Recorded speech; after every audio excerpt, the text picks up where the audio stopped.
Thank you. Senator Lankford.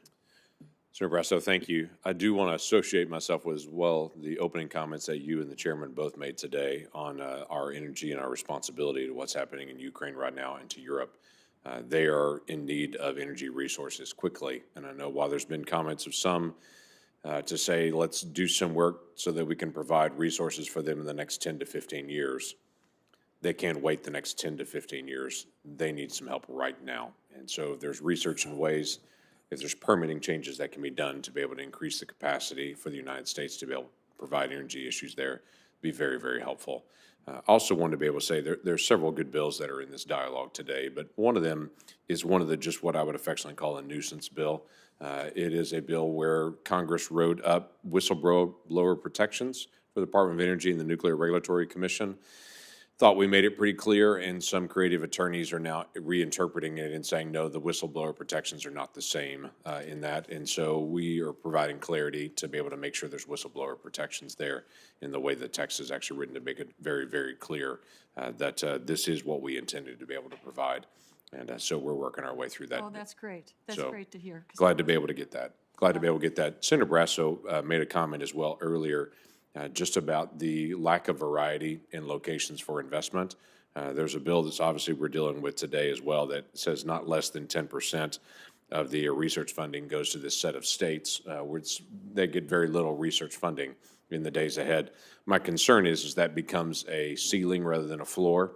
And so I would only encourage us as we get this implemented to be able to make sure it doesn't become well, there's no more than 10% goes to those states and the other 90% still get it, since the vast majority of these other institutions get it. My question to you really is to be able to follow up on some of the things that Senator Barrasso was talking about as well.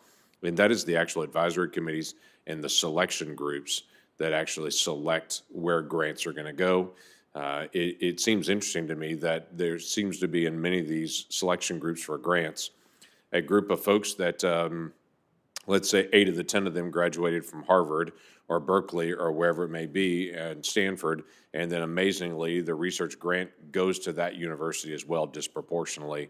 And so it ends up, I understand, they have a loyalty where they came from, they've got a lot of relationships with faculty there, and they trust the research that's coming out of there. But we've got to find not only ways to be able to increase variety in the advisory groups, but also increase variety in the actual selection of where grant dollars go and how we're actually investing those dollars of not just the state that they're from, because we may have variety of states, but the same institutions end up getting the investment research dollars over and over again when there are other institutions around the country that also have creative ideas. And as you know very well from science, there's a great benefit to getting new ideas into the mix rather than the same group circling around the same research again.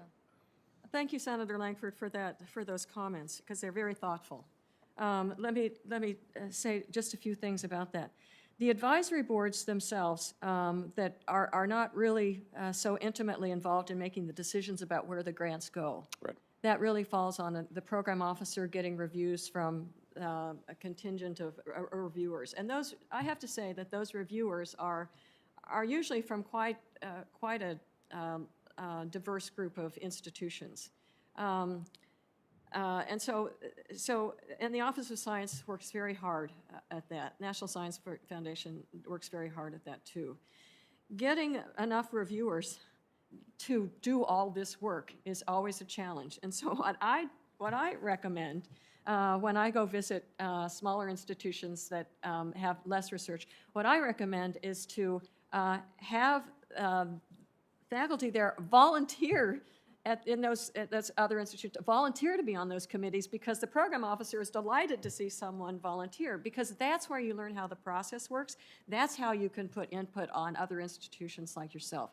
So it's really one where we have to make sure that, and I do believe that we're doing a good job of that. It's just that even if you have people on the committee that are from a wide distribution of institutions, you know, they're going to see a place like MIT and say, woo, and versus, you know, another institution. And so they have to not have biases that way, right, too.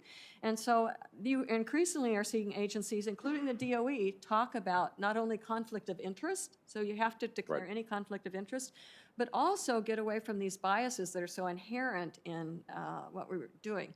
Now, can I tell you one more thing? And that is that what is amazing is that we recently did a study with regards to mentorship of graduate students in chemistry of the top 100 universities, top 100 chemistry departments in the country. What's the quality of mentoring of your graduate students that's done there?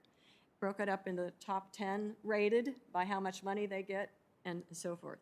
So, who do you think got rated the worst in terms of mentorship? Top 10. So we need to have a way, and that then goes to retention. So we need to have a way, and this is what I'm really working on. So we need to have a way for universities to report what their retention rate is of their graduate students and the demographics of those graduate students, so we can identify which institutions are doing the best job at mentoring students. Right. The ones that are up here, 50 to 100, they're doing a much better job. Right.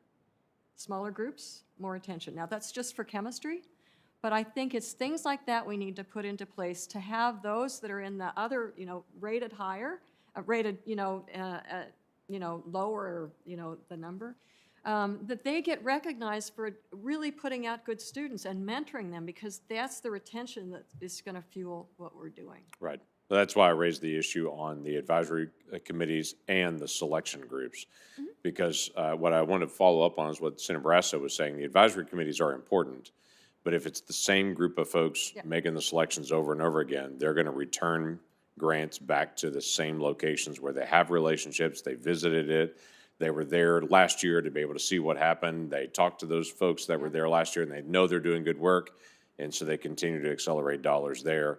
You're right, there's good work going in lots of other places, they just don't know it.